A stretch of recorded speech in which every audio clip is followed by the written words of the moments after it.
Hi, I'm Dianne Killen. And I'm Cara Lynn. And we're the hosts of an exciting new show called Horse Club for Women. In all the world, there's no one else like me. I'm still the girl who reaches for her dreams, and I believe in me, yeah.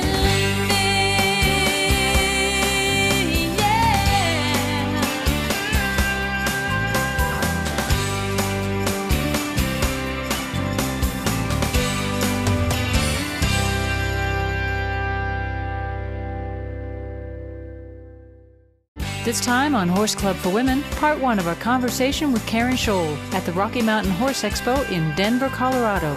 Karen's organization, Horsemanship for Women, has helped numerous women gain more enjoyment in horsemanship by expanding their communication skills with their horses while encouraging confidence and safety. Karen, one of the things that you are known for is loving leadership, and I'd like to know more about that. What is that? You know, loving leadership is something that we all demonstrate in different situations in our lives. I think probably the one most women are familiar with is with children. A lot of times women make the mistake of not having that leadership position with a child. We want to be their friends, so we think we need to be nice. I tell women, you know, kids have friends. That's not your role in their life. Your role is to give direction and guidance. And it's the same thing with the horse. The horse is looking for leadership from us. It's looking for direction and guidance. And just like with children, in absence of that, the kids and the horses, they start making the decisions. But that doesn't necessarily mean that you've got to be rough or mean, or kind of explain that a little bit, because I think people, when you start talking about that, they get real uptight, like they have to all of a sudden be, Or beat their horse or something. Bring out the whips and chains and, get real heavy-handed with the horse. Well, and a lot of times, this is one of the main differences. What I find is that men go into a physical mode. When they're trying to decide how to deal with something, they go into motion. Women need the instructions, and women need to understand the role of a leader, because leadership is not a skill that we naturally have. Women are more natural in a support role to somebody. You don't think that women have natural... I think that some do, but I think generally speaking, most women that come up to me and say, oh, I struggle with that, we realize it's a lack of skill on our part. So to me, loving leadership means I'm doing this for you and not to you, and not when I'm angry and mad. So what women do is, we're upset, something's not working out the way we want, and then, people ask us, well, are you okay? And we go, yes, I'm fine. Every woman knows the fine, and the man goes, she's not fine, but I don't know what to do here.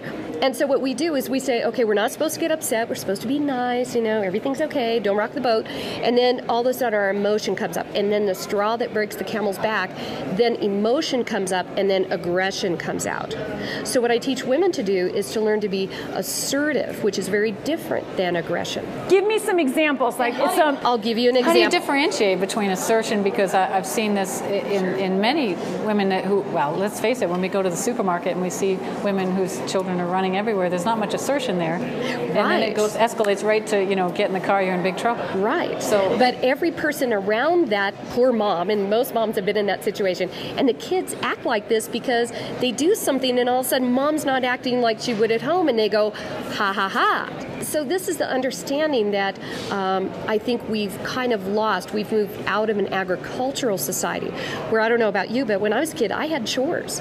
There wasn't a discussion about things. And so we don't have chores so much anymore. We have so many modern conveniences. And horses, conversely, don't have jobs. So a lot of times, I'll ask women in a clinic and people are struggling, and I'll kind of give a perspective, and I'll say, now, let me ask you a question. If you lived 100 years ago and this horse was the only horse to hitch to a wagon to get to town and get food for your family, how long would it take you to do that?